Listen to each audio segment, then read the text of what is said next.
Oke, halo selamat sore Bapak Ibu para investor semua yang sudah bergabung dengan kami di Trimegah Sekuritas Webinar sore hari ini. Oke, sebelum kita mulai, nanti Bapak Ibu juga yang masih belum mengikuti sosial media kita Trimegah, bisa langsung di-follow Instagramnya di Trimegah Sekuritas ya. Tentunya untuk mendapatkan informasi-informasi baru, update market yang terkini, dan juga supaya Bapak Ibu bisa mengikuti jadwal dari event-event Trimegah yang kami adakan. Gitu. Trimegah kita ini kan punya event di live Instagram cukup sering ya, di Selasa, Rabu, Kamis itu kami juga ada Market Talk di jam 11.30 dan ada Trimegah Invest Talk di jam 6 sore biasanya gitu. Nah, mungkin kita akan mulai aja, tapi sebelumnya saya akan perkenalkan narasumber yang udah nggak asing lagi dengan Bapak Willy Sitorus nih selaku Deputy Head of Research PT Trimegah Sekuritas Indonesia. Oke, Mas Willy, apa kabar Mas Willy? Selamat sore. Baik Gary, apa kabar? Kabar baik. Oke Mas, Semoga gimana Mas? Mungkin kita langsung masuk aja ya ke dalam materi.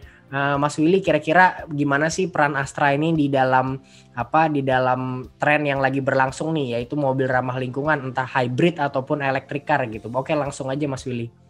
Ya, oke, thank you semuanya.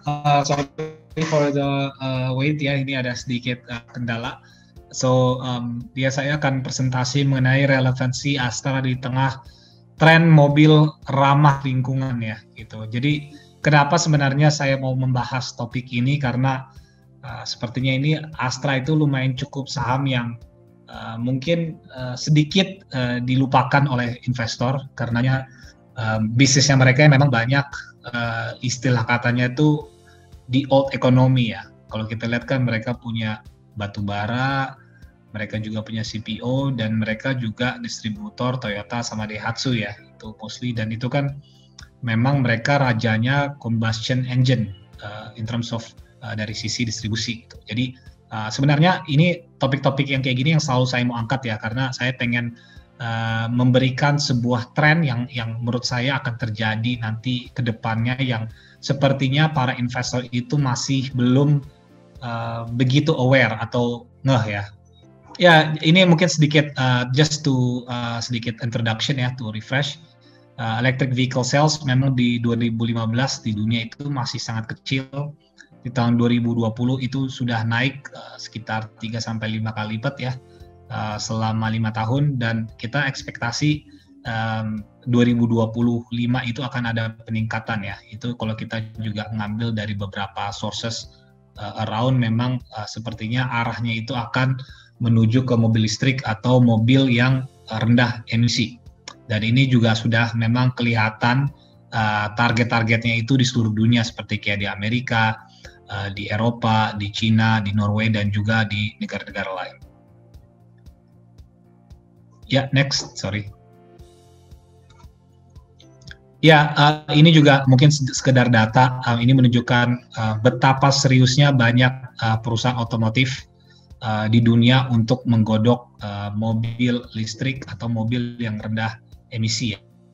Untuk kita lihat misalnya seperti Toyota juga di Indonesia, mereka mau komit untuk investasi $2 miliar untuk membangun electric vehicle Indonesia dalam jangka 5 tahun ke depan. Hyundai juga itu komitmen sekitar 1,5 miliar untuk bangun juga pabrik untuk mobil listrik. Tentunya juga kalau kita lihat Nissan dan segala macam. I think kalau saya lihat memang selama 4-5 tahun ini memang tidak ada mobil yang memberikan inovasi yang luar biasa ya di dunia gitu. Karena menurut saya banyak produsen mobil itu sudah cukup sibuk untuk menggodok teknologi yang kedepannya, which is itu adalah mobil-mobil listrik. Ya. Next. Ya, ini mungkin saya mau, mungkin tidak semua orang paham mengenai mobil listrik. Saya mungkin mau menjelaskan apa dampaknya mobil listrik itu terhadap ekosistem otomotif secara general ya. Jadi kalau kita melihat dari sisi produsen mobil, produsen mobil itu tentunya harus memutar otak supaya bisa kompetitif dan relevan di tengah maraknya perusahaan mobil menggodok mobil listrik. Ya, Dari sisi dealer, bisnis perawatan dan bengkel tradisional itu tentunya pasti akan terdisrupsi ya, karena biaya perawatan mobil listrik itu lebih rendah dibandingkan mobil tradisional yang kita pakai secara mayoritas untuk saat ini. Tapi perlu diketahui kalau walaupun mobil listrik itu spare part-nya rendah, murah, tapi once biasanya kalau udah mencapai tahun keempat atau kelima gitu, itu untuk replace baterainya atau tahun ke-8 replace baterainya itu adalah sangat-sangat mahal ya gitu. Jadi tentu kalau kita punya mobil listrik, cara kita mengalokasikan uang kita itu berbeda gitu. Kalau kita kan mungkin mobil biasa, ya ke bengkel oke lah, masih murah lah tahun pertama, kedua, ketiga, paling tahun kelima mungkin udah pelan-pelan bisa ganti kaki, tapi itu tentunya masih relatif lebih murah dibandingkan kita harus ganti baterai gitu. Tentu dampak juga di bisnis supplier spare parts yang tadi saya udah jelaskan, karena jumlah spare parts untuk mobil listrik itu berbeda dan itu lebih kompleks, membutuhkan teknologi yang lebih tinggi. Nggak semua pemain bisa main di spare part untuk electric vehicle ya. Dan tipe pelanggannya, terutama untuk jangka pendek pasti akan beda. Ya, mungkin nanti kalau kita mau push mobil listrik ke depannya, mungkin lebih customer yang tidak begitu price sensitif dulu yang harus jadi kicker ya. Dan customer yang tidak begitu price sensitif itu biasanya memang ada di kota-kota besar. Jadi menurut saya itu secara reality itu tentunya harus targetnya lebih ke kota-kota besar dulu. Dari sisi regulasi saya melihat juga sudah sangat didukung Indonesia. Tentunya mungkin nggak seperti kayak di China gitu, Hong Kong yang sempat harga mobil listriknya kita nggak sampai selevel itu. Saya lihat juga Indonesia memang posisinya itu. Halo, ini halo. Ya, halo Mas Willy, tadi ada sempat agak putus-putus sedikit. Tapi overall masih clear kok. Oke. Kalau bilang aja ya, mungkin nanti bisa saya ulang Ger. Siap. Untuk dari sisi regulasi, Indonesia ini menarik gitu. Kalau kita memang ingin merambah ke mobil listrik, gitu. Karena Indonesia itu kita punya cadangan nikel itu sangat besar ya. Nikelnya itu kan biasanya dibagi dua tipe ya. Ada yang cadangan nikel yang berjenis saprolit, ada yang berjenis limonit. Nah, kebetulan Indonesia itu cadangan limonit kita itu salah satu terbesar di dunia.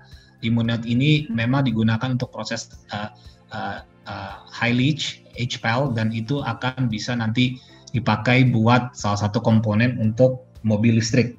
Gitu. Jadi untuk kita mengembangkan mobil listrik, tentunya itu juga suatu strategic plan dari pemerintah. Oke. Next. Ya, sebenarnya yang tesis yang mau saya bilang di sini adalah, menurut saya itu sangat sulit untuk Indonesia. Sangat sulit Indonesia untuk menggodok perkembangan mobil listrik untuk konsumsi lokal, menurut saya gitu. Mungkin kalau kita bangun pabrik mobil listrik di sini, kita fokusnya ke market ekspor, negara-negara yang lebih berkembang atau yang sudah develop market itu lebih realita gitu. Karena untuk dalam jangka pendek ini saya ngomongin 5 sampai 10 tahun lah gitu ya. Ada beberapa pihak pasti yang dirugikan juga gitu. Ya, menurut saya juga salah satunya adalah Pertamina ya. Karena kalau saya lihat Pertamina itu kan punya bonds lumayan cukup besar ya. I think itu sekitar 14 miliar dolar. Itu maturity-nya long term ya. Dan perlu diketahui kalau Pertamina itu posisinya cash cow-nya mereka juga adalah dari sisi fuel distribution ya gitu. Jadi kalau misalnya kita mau terlalu cepat lari ke mobil listrik, itu fuel distribution bisnisnya Pertamina pasti akan ada kena dampak yang lumayan cukup besar sekali ya gitu.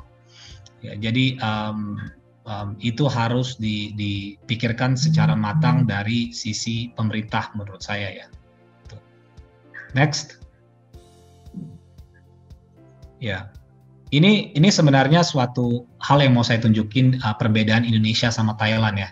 Karena Thailand kan memang termasuk manufacturing hub yang terbesar di Asia ya gitu ya. Baru Indonesia aja itu. Jadi saya mau lihat sebenarnya how advanced Thailand itu sudah menggodok dari sisi mobil listrik.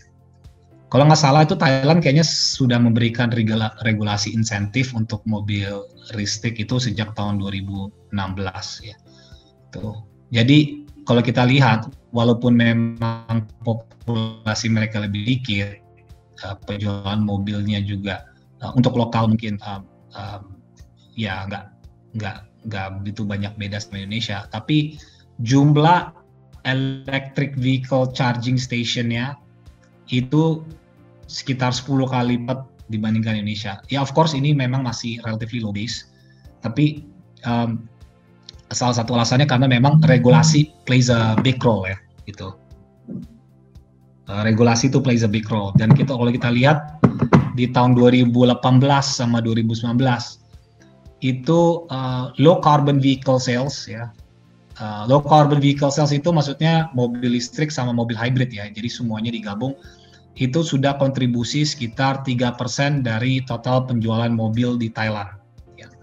Penjualan domestik ya. Kalau Indonesia itu penjualan mobil hybrid sama mobil electric vehicle itu masih sangat kecil. Masih sekitar 0,1%. Ya. Jadi of course both sama-sama masih still coming from a low base. Tapi kan tentunya dengan banyak obrolan tentang Tesla mau masuk apa segala macam, kita harus tahu lihat fondasi kita bagaimana, realita lapangan itu bagaimana ya. Itu penting untuk investor mengetahui ya. Jadi kita masih sangat low base untuk penggodokan dari sisi mobil listrik sama atau mobil-mobil low carbon emission. Next.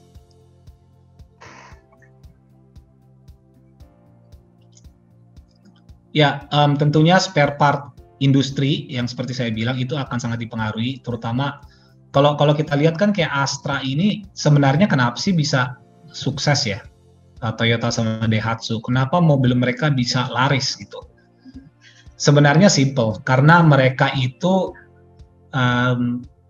banyak orang menganggap beli mobil Astra atau mobil Toyota sama Daihatsu itu sebagai investasi. Karena resale value-nya paling bagus.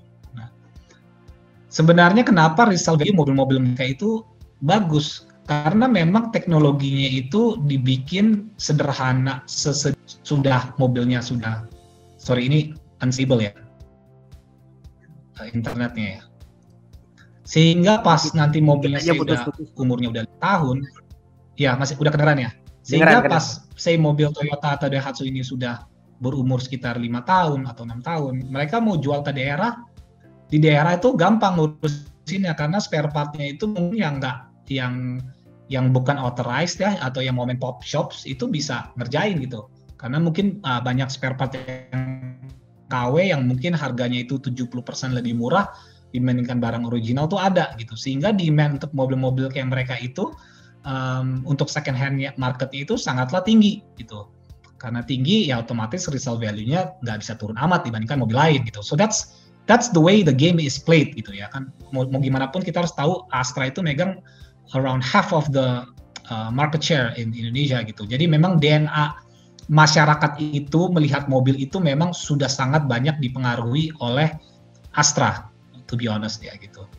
Dan kita untuk move ke mobil listrik, perubahan paradigm atau mindset kita, tentunya kita sedikit way behind, misalnya dibandingkan negara seperti Thailand atau bahkan negara-negara maju yang lain ya. Tuh. Dan tentunya kalau kita merambah ke electric vehicle, ini bisnis spare part akan mati pasti. Ya, banyak yang mati, mom and pops apa segala macam.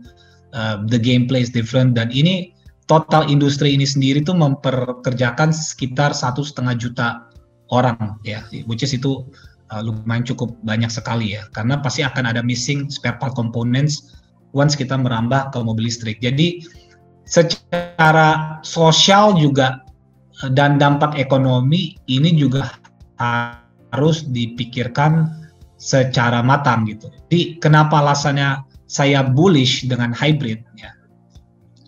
Kenapa bukan mobil listrik? Ya, dalam jangka waktu say 5-6 tahun ke depan, karena mobil hybrid ini satu, dia itu masih tetap menggunakan bensin. Ya, jadi Pertamina masih dapat cuan dong di downstreamnya gitu. Itu satu.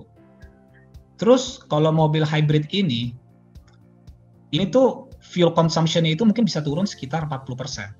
So dari sisi emisi, memang kan global emission Indonesia targetnya tahun 2030 untuk turun sekitar 40%. So memang kalau if kita menggodok ke hybrid, ini tuh bisa terjadi ya.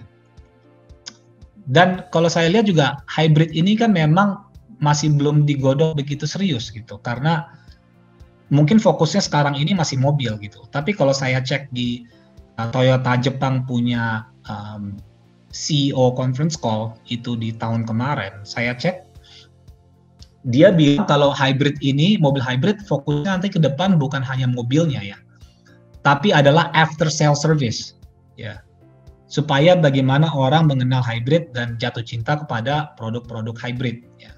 Jadi once ini sudah ada sinergi tentunya dengan Astra apa segala macam, menurut saya ini akan booming dan ini akan make sense buat Indonesia gitu. Karena mau gimana pun kita untuk lari ke mobil listrik, infra untuk charging station susah, ya kan? Bagaimana dampaknya ke Pertamina? Ya, itu. Terus ketiga juga perlu diketahui di Indonesia itu rumah-rumah masih banyak rumah yang kapasitas wattnya itu kecil. Jadi bisa aja dia mau pakai rumahnya buat charging mobil listrik nggak bisa ke-charge gitu, malah mati lampu. Ya, yang hal-hal kayak gini tuh harus dipikirkan secara matang gitu. Terus alasan yang paling gampang juga itu adalah mobil listrik itu sangat mahal. Ya. Harganya sangat mahal. Mobil Hyundai Kona aja sekitar 600 juta. Mobil Tesla itu kalau nggak salah Tesla 3 itu sekitar 1,3 miliar ya. Jadi ya tentunya juga ada forecast harga baterai itu akan menurun terus ya gitu. Tapi tetap aja kan it's not something yang akan happen begitu cepat untuk Indonesia. Mungkin negara lain iya, tapi ke Indonesia kita kan harus melihat juga ini bagaimana dan seberapa murah mobil listrik itu akan ada gitu. Kalau hybrid ini sebenarnya it's a win-win solution for everyone ya menurut saya personally ya. Next. Iya, ini sebenarnya mau menunjukkan mobil Toyota Corolla Cross Hybrid ya, itu yang baru keluar di Indonesia tahun kemarin, itu harganya 460 sampai 510 juta. Yang 460 itu bukan yang hybrid, yang 510 juta itu hybrid. Memang perbedaan harganya lumayan. Nanti saya akan tunjukkan economical cost-nya, whether punya hybrid itu cuan apa enggak ya. Tuh. Next. Nah ini sebenarnya ini intisari dari yang saya mau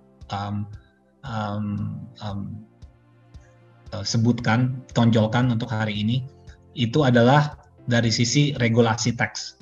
Jadi kalau mobil itu teksnya banyak banget. Kita ada PPN, kita ada PKB, kita ada PPNBM ya, gitu. Kita ada BBN, biaya balik nama. Itu banyak sekali dan itu bisa bikin mobilnya itu kayak jadi 40-50% lebih mahal gitu. Tapi ini tentunya nanti ada skema regulasi baru ya untuk mobil-mobil ke depan. Jadi kalau sekarang ini mobil itu dipajakin berdasarkan berapa besar mesinnya dan kedua jenis mobilnya. Nanti ke depannya itu lebih berdasarkan berapa polusi atau berapa emisi yang disumbangkan ke udara ya. Jadi semakin mobilnya itu polusi, semakin pajaknya lebih besar. Semakin mobilnya itu lebih clean energy, pajaknya itu semakin rendah. Nah, mungkin bisa next slide dilihat.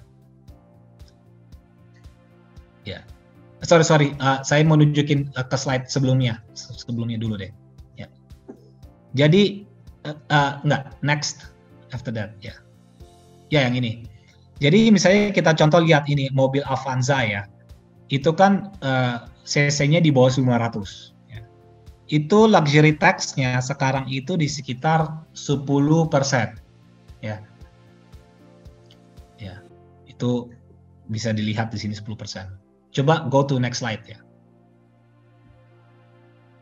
Nah, assuming ini kan rencananya regulasi ini yang baru ini yang di slide ini kan ini berdasarkan emisi. Ini sudah diluncurkan di tahun 2019 tapi akan diimplementasikan di rencananya di Oktober tahun 2021 ya. Itu.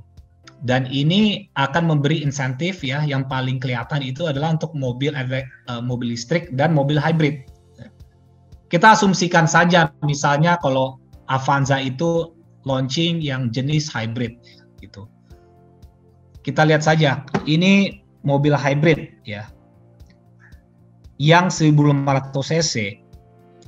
Ini pasti assuming CO2 yang disumbangkan itu adalah di bawah 100 gram per kilometer. Itu pajaknya itu PPNBM-nya hanya 2%. Jadi bakalan turun dari 10% menjadi 2%. Ya. Sehingga harganya itu akan menjadi sangatlah kompetitif ke depannya. Jika mobil-mobil say Astra itu meluncurkan produk-produk hybrid ke depannya gitu.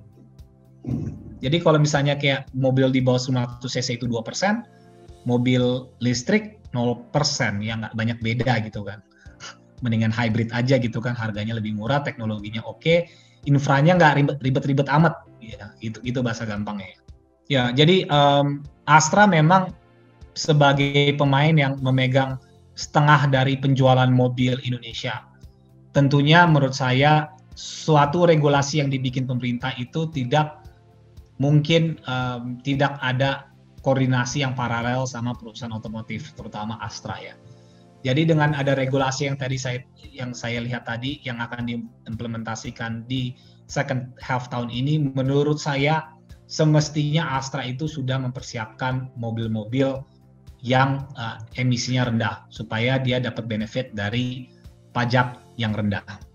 Kita kasih contoh, waktu itu pemerintah Kementerian Industri itu memberikan insentif untuk low cost green car di tahun 2013. Itu di tahun 2014 itu langsung keluar mobil seperti Agya sama Ayla ya, tahun 2014. Itu mereka dapat tax insentif PPNBM bayarnya itu kalau nggak salah 0%, jadi nggak bayar. Jadi waktu itu kan harganya sempat lumayan cukup kompetitif ya. Itu penjualannya bisa langsung 100.000 unit per tahun. Habis itu tahun 2016 booming jadi 163.000. Kenapa? Karena di tahun 2016 dia mengeluarkan mobil mass market, yaitu Halo, mungkin agak sulit untuk laku ya. Ya. Sorry agak. Oh iya. Mas, boleh diulang? Dari mana tadi? Sorry, putusnya. Ya. Itu tadi yang semenjak okay. apa namanya? Ya, jadi untuk Oke. Jadi waktu Agya Ayla di launching itu penjualannya 100.000 unit. Tapi tahun 2016 itu naik sekitar 60% menjadi 163.000 unit. Nah, apa yang dilakukan oleh Astra waktu itu? Astra mengeluarkan mobil mass market atau istilahnya mobil sejuta umat, yaitu mobil Calia Sigra. Ini sebenarnya LCGC yang mirip sama Agya sama Ayla, tapi dibikin 7-seater. Tahu sendiri dong kalau Indonesia kan pasti sukanya mobil yang 7 penumpang, karena kan kita suka pulang kampung, jalan-jalan sama keluarga, segala macam gitu. Kalau 5 penumpang, harganya juga nggak banyak beda sama yang 7 penumpang, kenapa nggak 7 penumpang? Habis itu langsung booming dan total, dan bukan cuma Astra ngeluarin, tapi banyak pemain lain juga ngeluarin. Kalau nggak salah di 2014 Suzuki yang Karimun sempat ngeluarin, terus Honda Brio Satya sempat ngeluarin. Dan LCGC ini, ya, ini penting ya guys. LCGC ini tahun 2016 itu langsung kontribusinya dalam hanya waktu 1-2 tahun ya, 20% dari total penjualan mobil di Indonesia. Ya. Maksudnya kalau pemerintah itu kan pemerintah memberikan sebuah regulasi, dan price point-nya itu masuk ke kantong konsumen, itu menurut saya dampaknya itu bisa masif ya. Oke, next. Ya, ini saya mau memberikan sedikit simulasi aja ya, gitu. Kalau misalnya Toyota Corolla Cross itu kan kita lihat harganya 510 juta ya, 511 juta. Ini saya melakukan sebuah hitungan kalau assuming itu PPNBM-nya itu turun dari 20% menjadi 8%. Itu by the way 20% PPNBM-nya karena cc-nya di atas 500 ya. Jadi kalau dia mau convert ke hybrid itu bukan 2% tapi jadi 8%. Itu mobilnya turun menjadi turun menjadi 468 juta. Nah, teman-teman yang seperti saya bilang tadi, mobil Toyota Corolla Cross kan sekarang ada juga yang bukan hybrid. Harganya itu adalah 461 juta kalau nggak salah ya. Jadi nanti kalau once udah dikasih diskon mobil hybrid, harganya akan sama dengan mobil yang bukan hybrid gitu. Nah, mau gimana pun mobil hybrid, walaupun memang orang akan bilang spare part-nya bagaimana atau segala macam, mobil hybrid itu jauh lebih nyaman dibandingkan mobil combustion engine. Lebih kedap suara, jalannya lebih mulus, dan bensinnya itu mungkin sekitar 38-40% lebih irit gitu. Ya. Ini yang paling menarik ya, gitu. Jujur waktu saya sempat praise this type of idea ke investor, orang akan bilang, bro gitu, mobil hybrid sama yang bukan hybrid perbedaannya itu bisa 50-70-an juta gitu. Memang bensinnya lebih irit sih 40%. Tapi kalau begitu saya akan nabung berapa ya? Maksudnya 50 juta tuh baru balik modal tuh berapa gitu. Karena kan kita additional cost untuk beli mobil itu 50 juta. Kalau bensin itu kita cuman irit say cuman berapa juta gitu dalam sebulan gitu kan, apakah itu akan balik modal? Nah, kita waktu itu ngitung kalau perbedaan harga hybrid itu 50 juta, mungkin balik modalnya itu kita baru 10 tahun ya. Gitu. Untuk kita lihat perbedaannya kita beli mobil hybrid atau enggak. Tapi assuming kalau misalnya itu sudah kasih tax insentif ya, dalam 1 tahun lebih aja ya, 1,5 tahun lah, itu sudah balik modal, kita sudah cuan untuk beli mobil hybrid ya, gitu. Jadi when you buy a hybrid, not only harganya itu jadi udah oke, once udah ada luxury tax, tapi bensinnya juga lebih irit gitu. Jadi menurut saya sih udah cuan banget lah kalau beli hybrid gitu. Pemerintah juga nggak rempong ya kan, segala macam, infranya juga udah ada, gampang, tinggal ngisi bensin doang. Karena kalau hybrid itu kan kita nge-charge, habis itu nanti dia akan lari ke baterainya gitu. Jadi dia berjalan secara paralel antara combustion engine sama listriknya gitu. Jadi menurut saya sih ini udah opsi yang paling realita dan tidak merugikan banyak pihak. Ya, ini mungkin sedikit buat Astra. To be honest, I'm quite bullish on Astra. Itu target price saya untuk Astra itu 7.500. Sekarang harganya itu di sekitar 5.850 ya. Oke, itu aja dari saya. Thank you. Oke, wah thank you banget nih Mas Willy. Tentunya sebenarnya memberikan pencerahan banget nih, karena kan memang kalau kita lihat itu kan kadang consideration orang itu kalau beli mobil listrik itu adalah kayak wah mobil listrik nih sekarang harganya masih mahal banget gitu ya. Nah cuman tadi mungkin ternyata setelah kita lihat itu bahwa beli mobil listrik itu nggak bisa kita lihat dari price per unitnya gitu ya, tapi considering tadi ada tax, terus and then habis itu juga ada penghematan dari sisi penggunaan bensinnya, sebenarnya kalau dihitung-hitung tuh lebih cuan ya gitu ya kalau untuk beli mobil listrik sekarang ya. Bukan mobil listrik, mobil hybrid ya. Mobil hybrid. Mobil hybrid. Iya. Mobil hybrid itu kan sebenarnya percampuran, dia ada bensinnya, dia juga ada baterainya gitu. Itu lebih realita lah gitu, harganya nggak terlalu mahal, apalagi udah pakai tax insentif. Kan kalau misalnya saya 1.500 cc, di bawah 1.500 cc, itu kan saya hitung luxury tax-nya jadi 2%. Kalau mobil listrik udah jauh lebih mahal 0%, cuma beda 2% bedanya gitu. Iya, iya. Mau ngisi bensinnya di mana? Kita lihat aja charging station-nya masih sangat minim di Indo. Dibanding Thailand aja 10 kali lipat ya kan. Di mall seperti Pacific Place aja paling baru ada 2 ya. Oke, taruhlah ada di Jakarta gitu. Begitu keluar Jakarta, wah kita udah takut kan. Kalau kenapa-napa gimana gitu. Maksud saya masih ini perlu dikodok apa segala macam, tapi menurut saya masih jauh. Kalau hybrid itu udah straightforward. Kan ujung-ujungnya kita punya pressure lah sama dunia untuk mengurangi emisi kan. Yes. By 2030 kita harus mengurangi emisi by 40% gitu. Ya, I don't know if that can be a reality. I mean, if it's challenging apa. Tapi kan hybrid itu fuel consumption-nya mungkin sekitar 38-40% lebih irit. Lihat aja tadi mobil Corolla Cross. 22 km per liter. OMG, that's very fuel efficient ya. Yeah. Itu sama kayak Kalia sama Sigra waktu launching. 21 km ya kan. Tapi itu kan mobilnya cuma 1100 ya. Ya. Ini kan beda gitu. Ya, mobilnya 1800 cc ya. Ya. Gitu. Oke. Luar biasa banget nih. Ya, ini mungkin sebelum masuk ke Q&A, mungkin ada satu pertanyaan aja deh dari saya, Mas Willy. Jadi gini, kalau dari yang saya tahu ini kan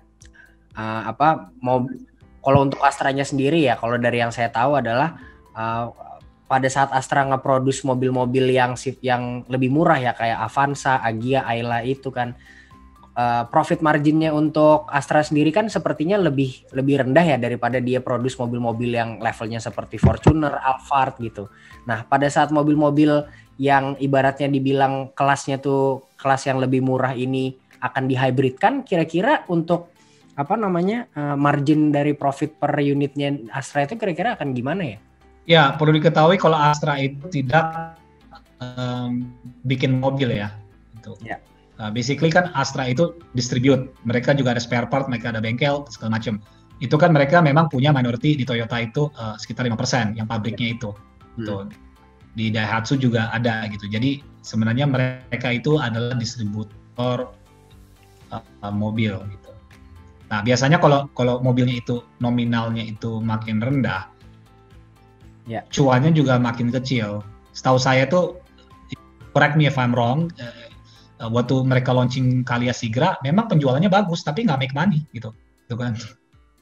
Maksudnya nggak begitu make money gitu, marginnya sangatlah tipis gitu. Jadi, tapi kalau misalnya mereka jualan Alphard gitu, atau jualan mobil Fortuner, itu marginnya jauh lebih gede, margin nominal ya per unit ya. Iya gitu betul. Karena distribusi beda sama kayak jualan Alphard sama apa nggak, itu kan di dealernya sama-sama markir gitu. Mungkin Alphard agak sedikit lebih lebar dibandingkan Avanza gitu. Tapi kan harganya langsung jomplang kan. Misalnya Avanza harganya 200 juta, Alphard harganya 1 miliar ya kan. Iya. Oke, make sense. Nah nih Mas Willy, mungkin kita langsung ke Q&A aja karena kebetulan udah ada 22 pertanyaan nih hari ini. Wow, banyak banget ya. Banyak banget, makanya maybe kita spend time dari tadi ngobrol belum lihat, ternyata Q&A banyak juga ya. Jadi mungkin kita spend waktu lebih banyak untuk jawab pertanyaan aja ya. Mungkin saya coba pick pertanyaan nih. Ada satu nih ya, dari Pak Hendro nih. Harga saham Astra ini cenderung turun terus gitu. Apakah investor asing menganggap Astra itu terlambat mengadopsi kendaraan ramah lingkungan? Padahal sumber daya manusia Astra itu mumpuni gitu. Seharusnya mereka bisa melompat adopsi kendaraan ramah lingkungan itu. Gitu. Thank you before, semoga Trimegas makin sukses. Nah, gimana tuh Pak Mas Willy tanggapannya? Ya, jadi memang kalau saya lihat selama 5 tahun ini global auto sales itu relatively stagnan. Nah, kalau asing itu kan kalau lihat Astra itu lihatnya top down gitu.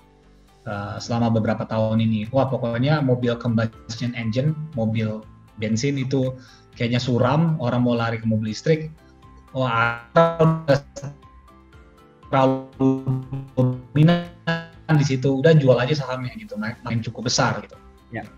Walaupun earningsnya Astra sebenarnya lumayan cukup oke, karena kan dia banyak bisnis yang lain kan, dia bisa internalize growth-nya and make money gitu. Misalnya kayak financing-nya dia banyak sama ini mungkin ke third party gitu.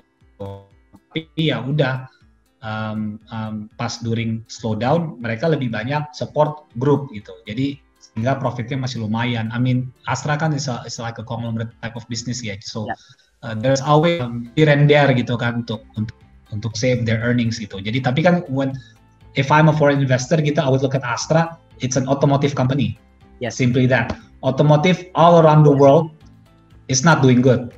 Auto manufacturers di Jepang itu valuasinya kayak cuma 5 kali PE, 6 kali PE. Okay, so I might as well sell Astra. I mean that's just the simple process, thought process of thinking of Astra sih. Oke. Siap. Menarik. Nah, jadi selama ini ya. Jadi maksudnya kenapa saya mengangkat topik ini, Ger, karena ini sangat penting buat komunikasi Astra kepada investor ke depannya ya. Kalau mereka nanti benar-benar mau menggodok hybrid gitu, dan ini dikomunikasikan very well to investor, menurut saya ini adalah suatu katalis yang sangat besar untuk saham itu bisa re-rate ya. Dan menurut saya juga foreign investor pasti akan reseptif untuk hal ini ya.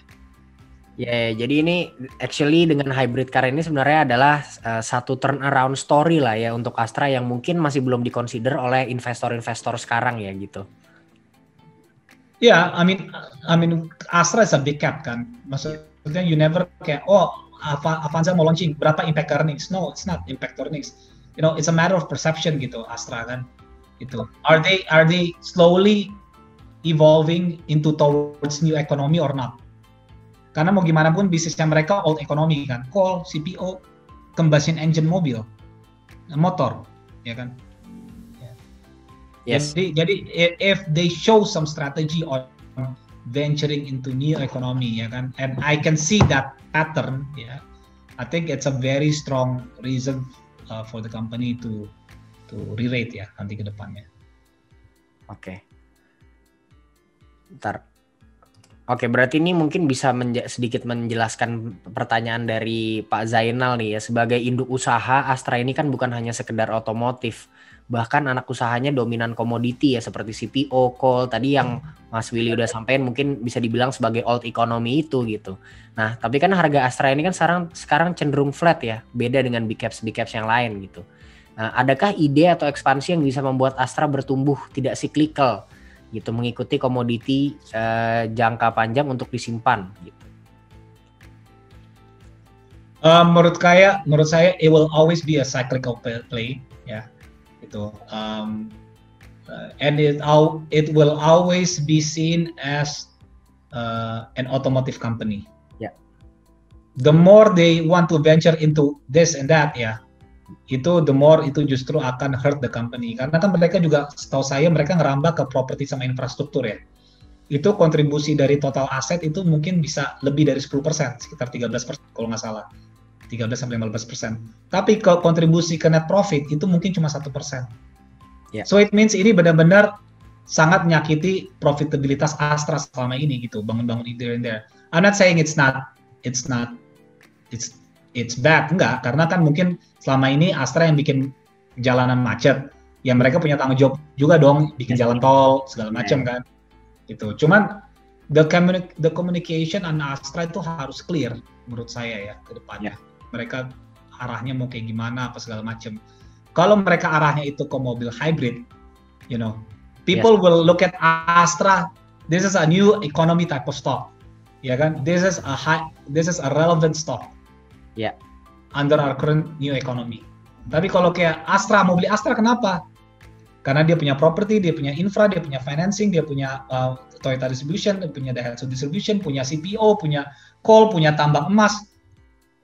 Susah kan gitu. Karena gini, will you buy Astra because of dia punya tambang emas? Gue nanya itu loh kalau Ger.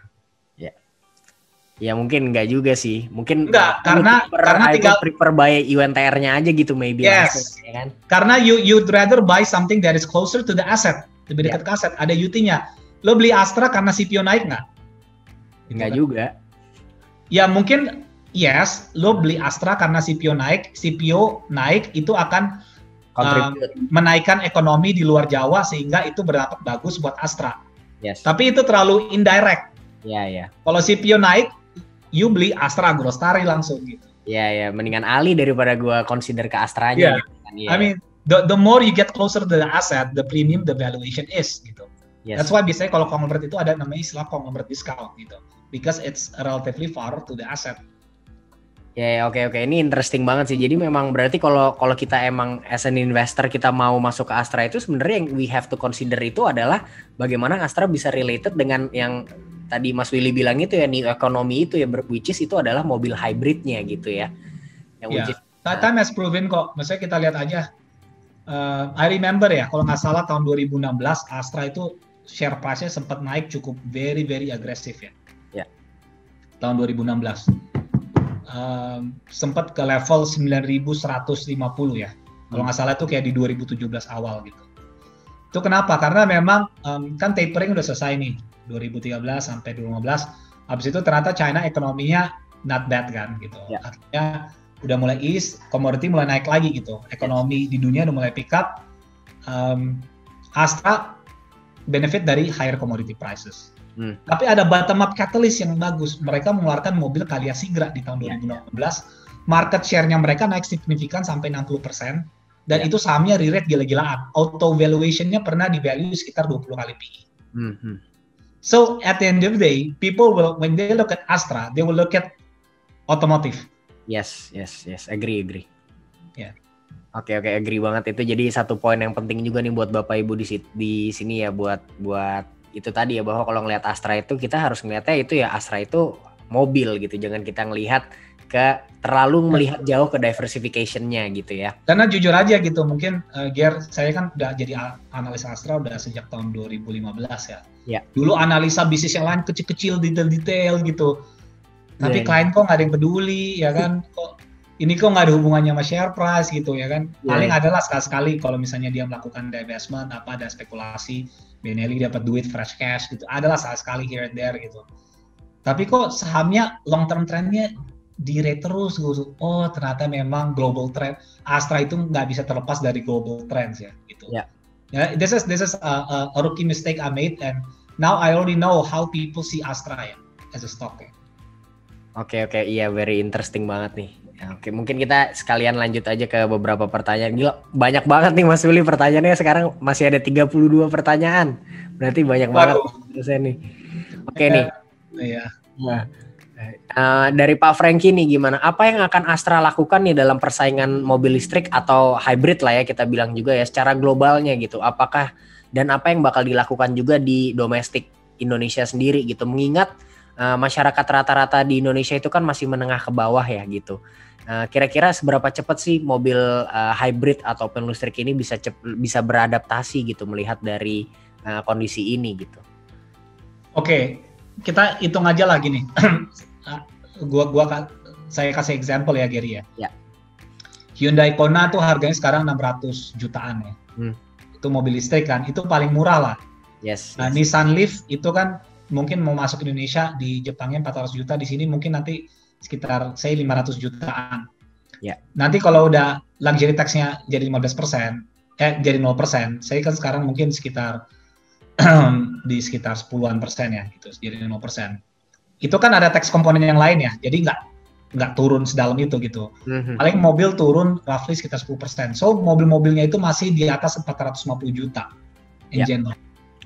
How big is the market? You dapat mobil kecil 1500 cc, harganya hampir mendekati harga Toyota Fortuner. Lo mau nggak bro beli mobil itu? Ya itu makanya mungkin mikir-mikir ya. Ya kan, kecuali ada insentif yang lain gitu, mobilnya dikasih insentif, ya kan, sampai harganya murah banget gitu. Oke, baru mau. Pemerintah ada duitnya nggak? Ya. Karena bukan cuma mobilnya perlu disubsidi, infranya juga perlu kan? Betul. Which is that's a lot of homework gitu. Itu pembahasan yang berikut lagi gitu, yang nggak ada juntrungannya. Jadi so memang untuk kita lari, yes, nikel kita bisa jadi global supply chain untuk electric vehicle, yes. Tapi menurut saya fokusnya itu ke export market dulu gitu. Rich people will not buy electric vehicle gitu, kecuali memang dia mobilnya udah 5, 6, buang-buang duit udah beli satu electric vehicle biar keren gitu. Iya. But a hybrid is reality. And Toyota itu is the best hybrid producer in the world. And Astra itu ngegandeng. That's the key reason why I'm bullish with Astra. Oke, ini interesting nih. Kenapa boleh sedikit diperjelas nggak nih Mas Willy? Kenapa Astra itu the best hybrid car producer in the world? Dibilang. Ya, I'll give you the data nanti. Memang untuk mobil hybrid itu yang paling besar secara market share itu adalah Astra. Astra ya. Oke. Yang mulai agresif itu adalah Nissan. Tapi hybridnya mereka itu sistemnya beda. Jadi hybrid itu ada dua, ada namanya series hybrid, ada namanya parallel hybrid. Ya. Jadi kalau ini saya bandingin mobil ini, tahu Nissan Kicks nggak? Yang baru keluar tuh mobil hybrid ya. Oke, belum. Pokoknya ada, ya wajar nggak tahu kok, maksudnya nggak. Kalau Toyota Avanza nggak tahu baru kebangetan. Oke, ada Hyundai Kicks, ada Corolla Cross. Kalau dari sisi kenyamanannya, rasa berkendaranya kayak mobil listrik itu lebih terasa di Nissan, ya, Nissan Kicks, karena itu yang menggerakkan ininya, rodanya itu langsung listriknya, gitu. Ya. Jadi benar-benar terasa. Kalau hybrid itu masih ada rasa combustion engine-nya sedikit. Oke. Tapi mobil Corolla Cross itu lebih irit dibandingkan Nissan Kicks. Iya. Oke. Jadi ada plus minusnya, tapi menurut saya sih either way ya terserah lah. Pokoknya hybrid is the way to go, and Toyota is prepare for it. Dan Toyota yang dari Jepang udah ngomong, the focus will be service. Yes. Dan Indonesia itu mobil laku karena apa? Service ya. Service kan. Iya benar. Iya benar. Agree. Ya, I remember gitu kan, my mom gitu kan waktu itu mau beli Pajero sama Fortuner. Ya. Mungkin mereka kesel gitu, dari sisi spek harga mirip ya, tapi dari sisi spek Pajero jauh lebih bagus daripada Fortuner. Ya. Tapi ujung-ujungnya pas mau beli, larinya ke Fortuner deh. Kenapa? Ya. After salesnya itu yang kayaknya lebih mudah kalau dijual. As simple as that. Yes. Oke. Menarik banget nih. Oke, ini ada pertanyaan lagi nih, simple tapi mungkin menarik juga nih. Kalau misalkan kita melihat dari tren penurunan penjualan mobil sekarang nih di masa pandemi, nah terus nih gimana ya proyeksi penjualan mobil ramah lingkungan ini ke depannya gitu. Jadi maybe kita ngelihatnya ekonomi as a whole-nya nih, kira-kira gimana nih Mas Willy? Ya itu kan ada berita hari ini ya, saya nggak tahu itu benar. Maksudnya saya ini baru dapat during presentation, saya baru terima PPNBM rencananya kan mau diturunin ya, sementara di second Q. Jadi katanya sih di Maret sampai Mei PPNBM 0%, Juni sampai Agustus itu 50%, dan September sampai November itu 25%. I have to check ini beritanya valid nggak, ini dari CNBC sih, baru aja keluar nih jam 4 sore. Jadi I have to check, kalau memang itu tentunya akan memberi dampak positif untuk penjualan mobil, terutama di bulan Maret sampai Mei ya, karena kan PPNBM 0%, diskonnya lumayan dong, gede-gedean ya kan. Jadi kalau ada yang mau niat mau beli mobil, maybe the time to buy the car is dari bulan Maret sampai Mei ya. Diskon ya mumpung lagi diskon. Oke. Menarik, bentar ya. Mumpung lagi diskon gitu. So itu, nah untuk mobil listrik, jujur saya masih belum melakukan hitung-hitungannya ya gitu. Karena kan kalau mobil listrik itu simpelnya nanti kan ada foreign investor yang datang kan. Mungkin saya nggak tahu, bisa CATL, LG Chem, Tesla datang ke Indonesia kan, dari sisi baterai atau dari sisi teknologi masuk ke Indonesia. Spare partnya itu nggak membutuhkan banyak ya. Jadi saya nggak tahu multiplier efek ke ekonominya itu besar apa enggak. Kalau mobil combustion engine, multiplier efek ke ekonominya itu besar. Okay. Mau kasih contoh? Boleh dong. Satu mobil, you beli Avanza, ya kan? Pakai cicilan lewat mana? Adira. Oke. Ya kan? Ngefek kan. Habis itu mobil selama 4 tahun, lo pakai bengkel resmi dong, kan masih mobil baru. Ya, Auto Parts lah. Yang benefit siapa? Astra Auto Parts. Yes. Bengkel-bengkel ya. Udah tahun keempat kelima, you mau jual. You mau jualnya lewat mana? Core auction kan? Ya. Bisnis core auction hidup dong. Yes. Ya. Jualnya kemana? Ke daerah. Orang daerah punya dapat mobil. Dia pakai bengkel mana? Pakai bengkel yang pinggir jalan dong gitu kan. Ya, pakai spare part apa? KW, murah. Ya. Masyarakat yang price sensitif bisa dapat mobilnya, bisa beli mobilnya. Ya, ya. Value chain-nya dalam multiplier efek ke ekonomi dalam 10 tahun itu luar biasa. Oke. Wah, menarik. Nah, kalau mobil listrik itu bagaimana? Gitu. Ini sesuatu yang mungkin saya belum mendapat pendalaman yang lebih ya. Ya, terutama dari pemerintah Indonesia kalau saya lihat belum ada yang clear gitu. Ini gimana gitu. Remember loh, distribution fuel itu di Indonesia masih sangat didominasi sama Pertamina. Oke. Gitu sih. Oke, sip, menarik banget. Itu berarti tadi itu satu apa namanya pencerahan juga tuh yang menarik tuh, gimana impactnya satu Avanza itu bisa sampai apa namanya ada impactnya sampai ke rantainya tuh sampai sejauh itu ya. Mungkin itu juga tuh yang menarik tuh. Ya kalau ini kan nanti kalau mobil listrik ya baterainya paling mahal. Yes. Emang baterai bengkel biasa bisa gitu? Iya. Baterai, I don't know, mungkin bisa kali. Tapi at this current stage, I don't have a clue ya. Yeah. Oke, sebentar nih. Jadi nggak ekonomi, kalau mobil Avanza itu ekonomi kerakyatan, semua kebagian.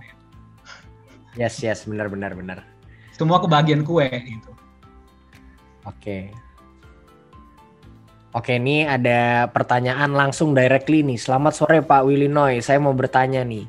Dengan adanya tren electric vehicle ini, apa sih dampak terhadap coal industry? Gitu, karena sebagaimana kita tahu filosofi electric vehicle ini isunya adalah lingkungan. Gitu. Iya, jadi memang itu juga suatu hal yang perlu kita cermati karena di Pulau Jawa ini banyak pembangunan itu adalah pembangkit listrik batubara. Jadi apakah benar akan menurunkan emisi sebesar itu ya? Okay. Kalau misalnya kita udah beli mobil yang mahal, baterainya mahal, ini merugiin Pertamina dari sisi distribusi, kita mengurangin polusi, malah listriknya banyak pakai pembangkit tenaga listrik batubara. Yeah. Batubara kan polusi. Nah, kalau coal sector secara saham sih mungkin saham kan pemainnya itu aja ya, PTBA, ITMG, Adaro, UT ya, dan mostly mungkin penjualannya itu banyaknya ke ekspor ya. Paling PTBA itu yang gedenya itu lokal, tapi itu kan juga dia batubaranya memang banyaknya dari Sumatera ya. Yes. Jadi I don't know kalau di Pulau Jawa ini, I think it's a different playing field, so I don't think the impact is that significant ya, to be honest, untuk pemain batubara ya. Oke.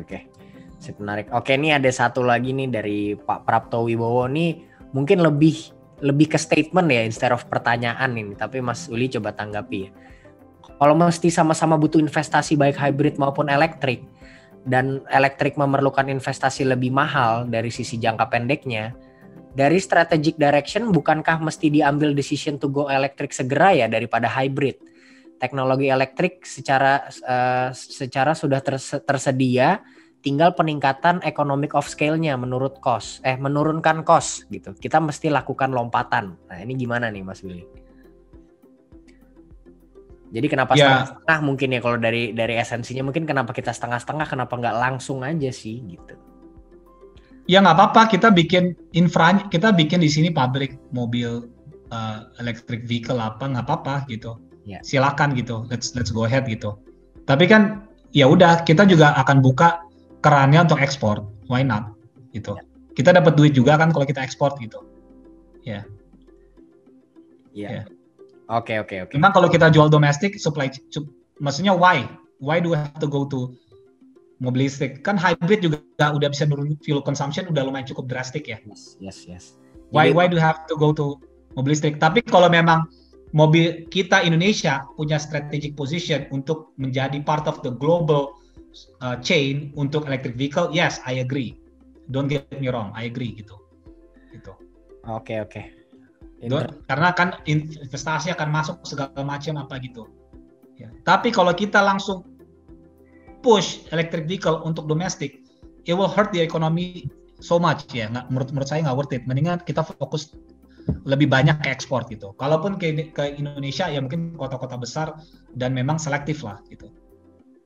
Ya. Jadi one step at a time lah ya. Kita sekarang maybe yang udah di depan mata yang lebih visible ini ya hybrid dulu gitu. Jadi kita mungkin kerangka ekonomi kita kerangka ekonomi kita untuk beli mobil it's so designed for Astra for many years ya. Yes.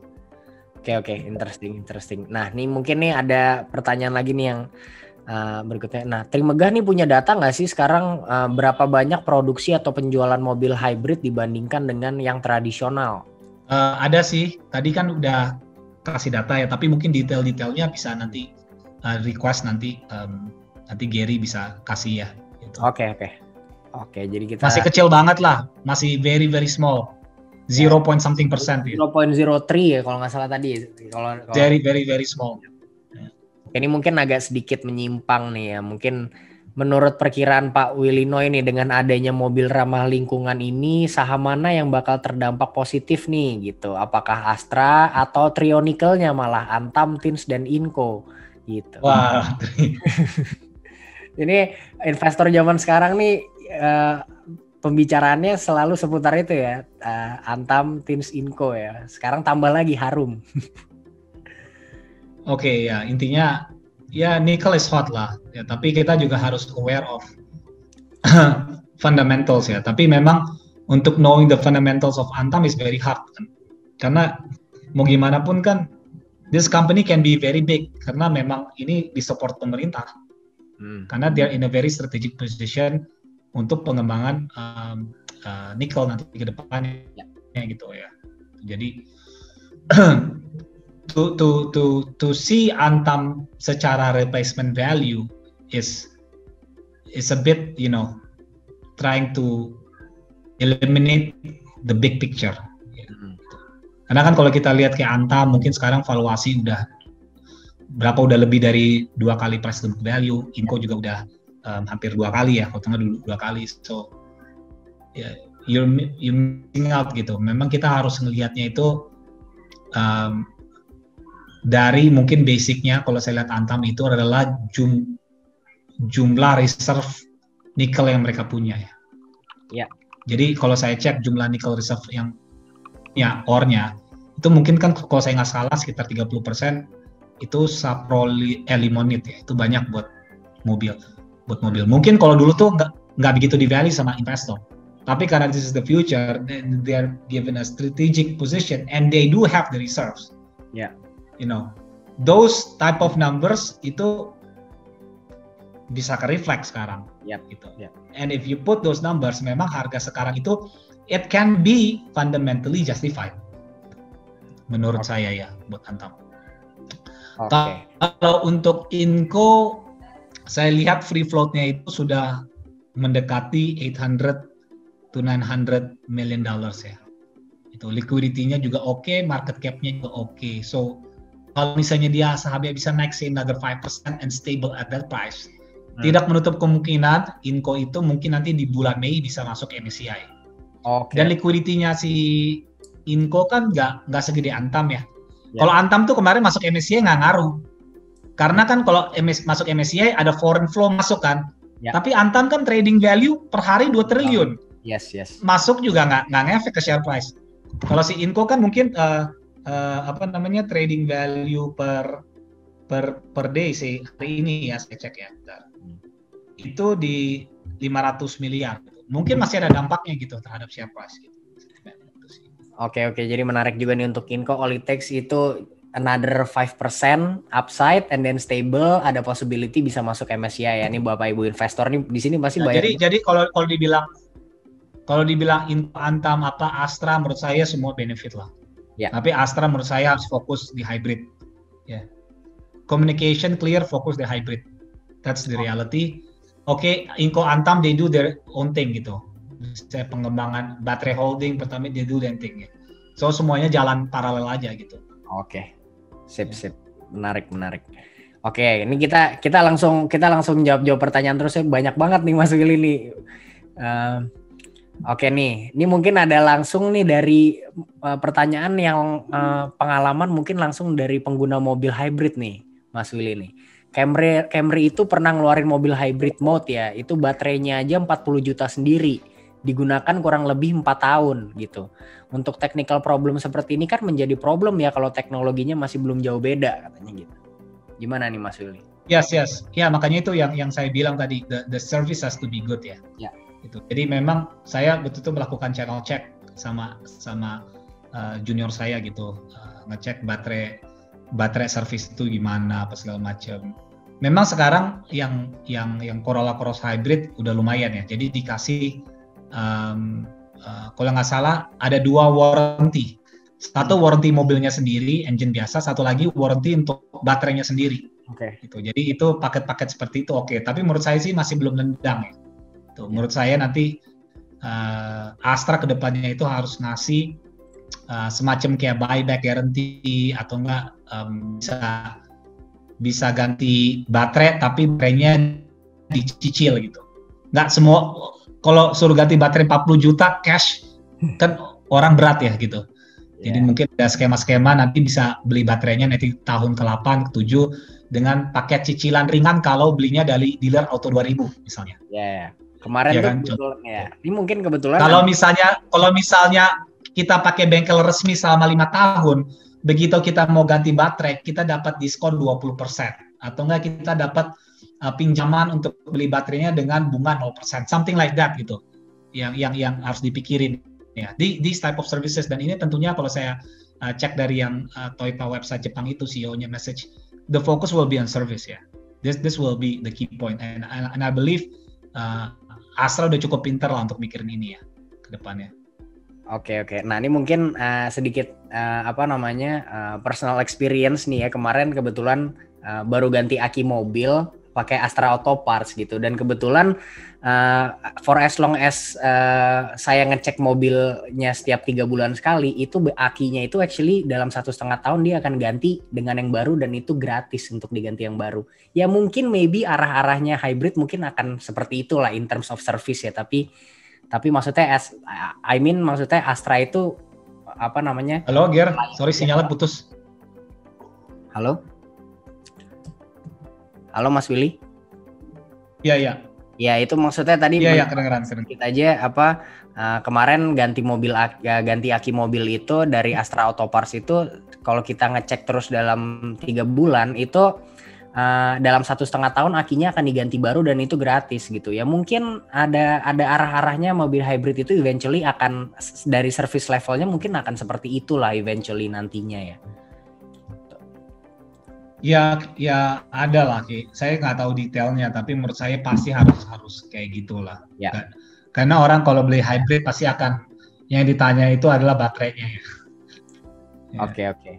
Karena itu akan menentukan resale value juga kan. Jadi menurut saya sih harus dipikirin. Ya. Tapi ini paling nggak memang mau ke hybrid agak sedikit sulit. Yes. Tapi untuk ke mobil listrik lebih sulit lagi menurut saya sih. Iya. Of course. Oke, kita lanjut lagi nih ke satu pertanyaan. Ini mungkin dari tadi juga masih belum di-mention nih Mas Willy nih. If we talking about hybrid ya, how about diesel engine nih? Meanwhile government itu masih gave a lot of promotion on biodiesel. Nah, ya kini kan kita bicara mengenai mobil hybrid ya. Terus gimana nih kabarnya dengan diesel engine gitu? Sementara government ini kan sekarang masih lebih banyak promosi mengenai biodiesel.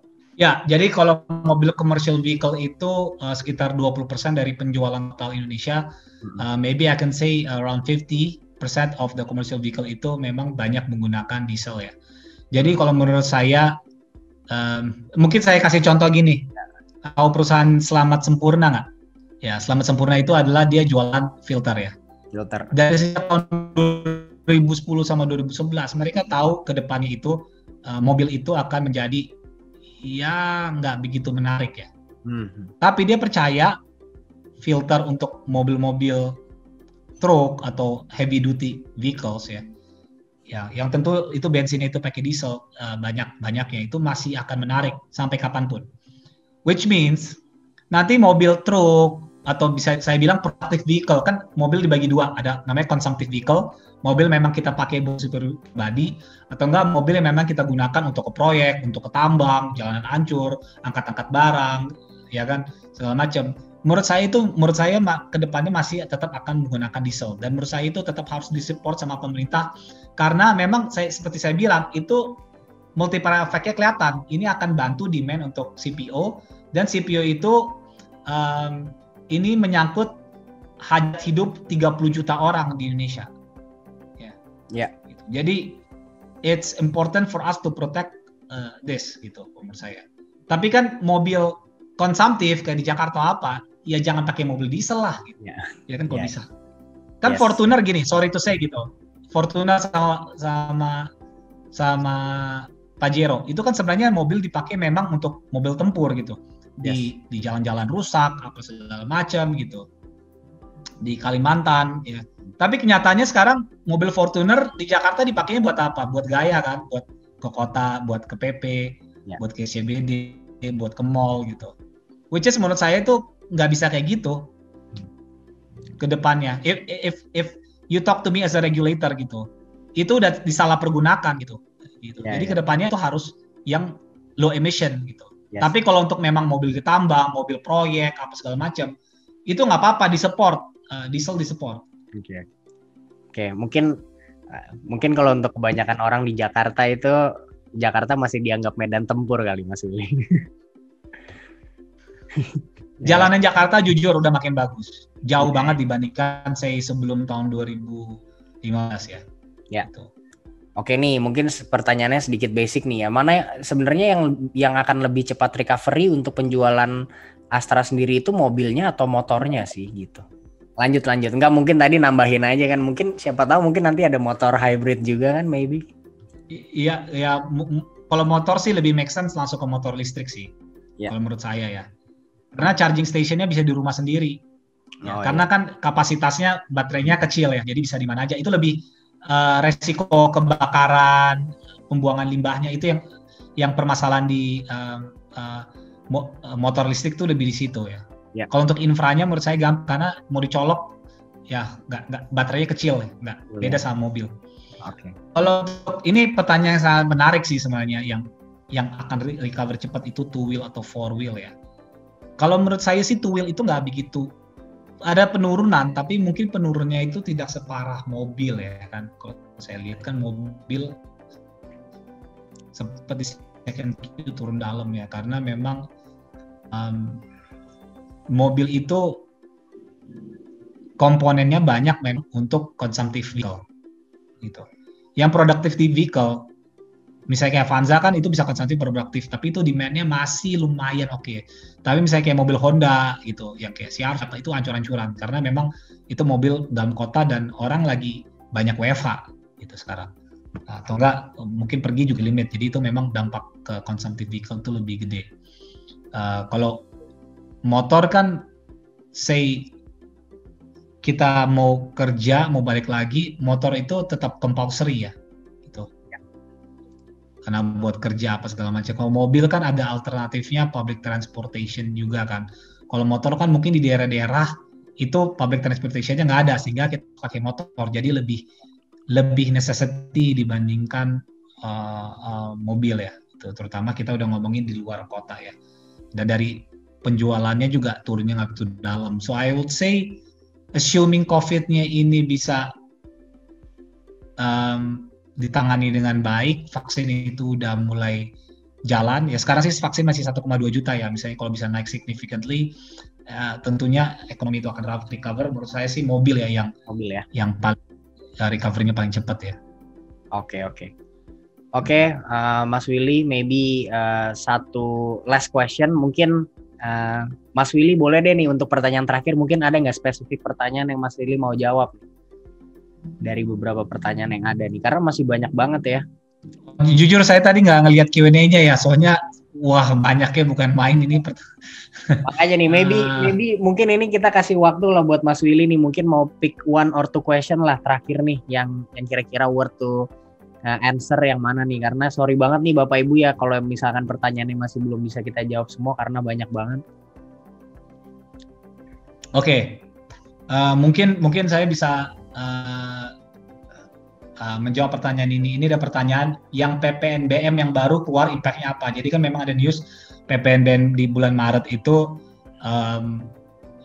bisa 0%. Yes. Gitu. Seperti kalau mobil Avanza itu mobil X factory dari pabrik sampai jadi itu penambahannya bisa 40%. Ya. So kalau luxury tax 10%, berarti ada penambahan cost komponen yang lain ya. Assuming itu jadi 0%, mungkin mobil Avanza itu bisa turun 10-15% ya. Halo. Sorry, bisa turun 10% ya. Hitungan saya ya. Jadi itu lumayan cukup signifikan sih. Oke, one more question Mas Willy. Satu pertanyaan lagi, boleh dipilih nih mungkin. So far kita udah jawab 16 pertanyaan, jadi nanti dari 10 pertanyaan ini dari 16 ini ada 10 yang dapat.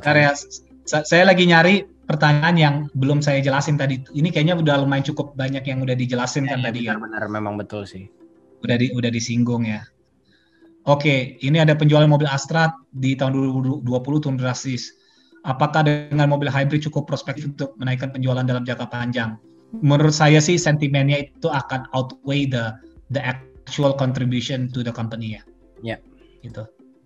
As long as mereka punya visi clear, they want to go into hybrid and they want to be the best and this is realizable, the impact to the valuation will be higher than kontribusi ke earnings-nya.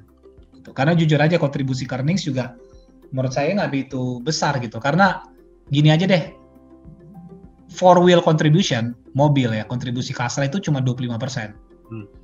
Tapi kan ada financingnya kok mobil apa, itu mungkin sekitar 16% lagi gitu. Terus ada penjualan motor 16% gitu. Jadi total, terus ada penjualan spare part yang ke mobil juga. Jadi automotive related itu 60%. Tapi we're talking about cars sendiri itu cuma 25%, dan hybrid ini kan juga kecil impact-nya ke Astra. Tapi menurut saya sih kalau mereka lari ke hybrid, ini kan grand strategy. Pasti nanti yang motor akan serius lari ke motor listrik atau motor apa gitu. Pasti nanti akuisisi perusahaan-perusahaan yang mereka mau acquire ke depan itu lebih berhubungan dengan ekonomi ya. Gitu. Jadi menurut saya sih if they go into hybrid, it's more like a statement rather than the impact on the short-term earnings on the company ya. Sih. Oke, thank you banget nih apa? Itu dulu sih ya. Yes, udah cukup. Udah cukup banyak dan sekarang waktunya juga sebentar lagi udah selesai. Mungkin maybe Mas Willy coba kasih satu closing statement dong buat Bapak Ibu semua di sini mengenai view-nya Mas Willy ini mengenai mobil hybrid ini dan Astra. Ya, jadi memang selama saya jadi analis, dulu saya kalau cover saham itu saya selalu melihat valuasi itu ditentukan oleh pertumbuhan laba dan earnings predictability ya. Jadi itu earnings itu mudah ditebak apa enggak gitu. Tapi kalau sekarang ini saya lihat ada satu komponen lagi gitu yang harus kita cermati. Kalau misalnya labanya bagus, pertumbuhan labanya bagus, mengukur labanya itu 1 tahun ke depan itu cukup bisa diukur. Tapi bisnisnya itu tidak berdampak bagus buat dunia, misalnya polusi apa segala macam. Itu mungkin sahamnya bisa naik, tapi naiknya nggak naik amat gitu. Tapi kalau turun bisa turun dalam. Tapi kalau misalnya suatu company itu ada ESG-nya ya, mereka peduli dengan environmental, social ya kan, economic welfare of the economy ya kan, ada multiplier effect ke ekonomi segala macam. Menurut saya itu adalah suatu nilai plus yang bisa menentukan valuasi itu naik ya. Itu. Jadi kalau misalnya kita sebagai investor itu harus lebih apa ya, lebih jeli melihat perusahaan-perusahaan mana yang siap, mana yang belum ya menghadapi new economy ya. Karena terutama lagi COVID kayak gini kan, the world perubahan dunia itu semakin kelihatan karena old economy lagi tiarap sekarang gitu kan. And the new economy is growing fast gitu. Apalagi kalau kita lihat nanti Gojek, Tokped itu kan mau merge, IPO nanti mau bisa berapa triliun, 500 triliun, itu kontribusi berapa? Market kita kan 7.000 triliun ya, IHSG kita. 500 triliun itu kan kontribusinya sekitar berapa?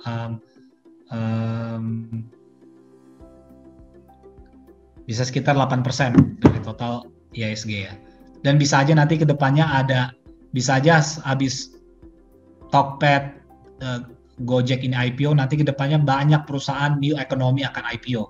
Yes. Mereka buka gerbang banyak. And all these companies will change, how the world works gitu. Jadi every profitability that you see now, the sustainability dari profit itu is always questionable. Ya. Jadi kita harus pilih tentunya bisnis yang relevan di masa depan. Ya, ya. Kalau kita ngomongin kayak property construction, memang mereka old economy, tapi orang tetap bangun rumah tetap ya sama gitu gayanya. Belum pakai rumah juga modelnya begitu. Rumahnya nggak akan terbang gitu, sama gitu. Dan itu kan pasti disupport pemerintah karena mungkin lebih dari 85% dari pembangunan rumah itu komponennya itu di Indonesia, jadi itu membantu ekonomi. Jadi jangan kita sembarangan, ekonomi jelek, new ekonomi jelek, nggak bisa begitu. Kita cermati juga secara dalam gitu. Nah kalau kita udah punya that type of framework, menurut saya sih it will help us untuk menjadi investor yang lebih baik. Gitu sih, Ger. Oke. Thank you banget, interesting banget nih discussion hari ini banyak banget kasih pencerahan kita, terutama dari sisi gimana sih relevansi Astra ini di tengah pembicaraan banyak mengenai electric vehicle ini. Ternyata hybrid ini juga bisa menjadi satu turnaround ya untuk Astra. Dan hari ini kelihatan banget nih Mas Willy excitement dari peserta juga banyak banget yang nanya. Jadi thank you banget Mas Willy udah bisa kasih penjelasan ke kita semua di sini. Bapak Ibu investor pastinya bermanfaat banget juga untuk semuanya. Mungkin sebelum kita mengakhiri webinar ini, mungkin bisa ditampilin dulu nih siapa tadi pemenang dari 10 pertanyaan. Oke, ini tadi kan kita udah umumin ya, di terakhir akan ada 10 pemenang untuk 10 pertanyaan terbaik. Sorry tadi bisa diulang 10 pemenangnya. Oke, mungkin sambil ya, ini ada ini bisa dilihat ya namanya, ada 10 pemenangnya. Nanti Bapak Ibu pemenangnya ini mungkin akan dihubungi secara langsung oleh pihak Trimegah. Jadi selamat untuk para pemenang giveaway dan 10 pertanyaan terbaiknya nih. Gitu. Thank you very much buat semua yang udah hadir di sini ya. Jangan lupa untuk tetap download Trima application ya, Trimegah application yang kita punya untuk online trading kita. Bisa download di Google Play Store ataupun di App Store ya, supaya kita bisa pantau terus, terima ideas nih untuk memperkaya ide-ide Bapak Ibu semua nih setiap harinya. Jangan lupa juga Trimegah Sekuritas ini punya satu portal belajar online ya, namanya Trimegah e-learning atau TEL. Ini juga bisa diakses gratis ya di websitenya di tel.co.id ya, atau bisa juga di-download aplikasinya Trimegah e-learning di Google Play Store. Thank you banget Mas Willy, sampai kita ketemu di webinar-webinar berikutnya, dan selamat sore semua Bapak Ibu investor. Yo, thank you banget Gary dan teman-teman investor semua.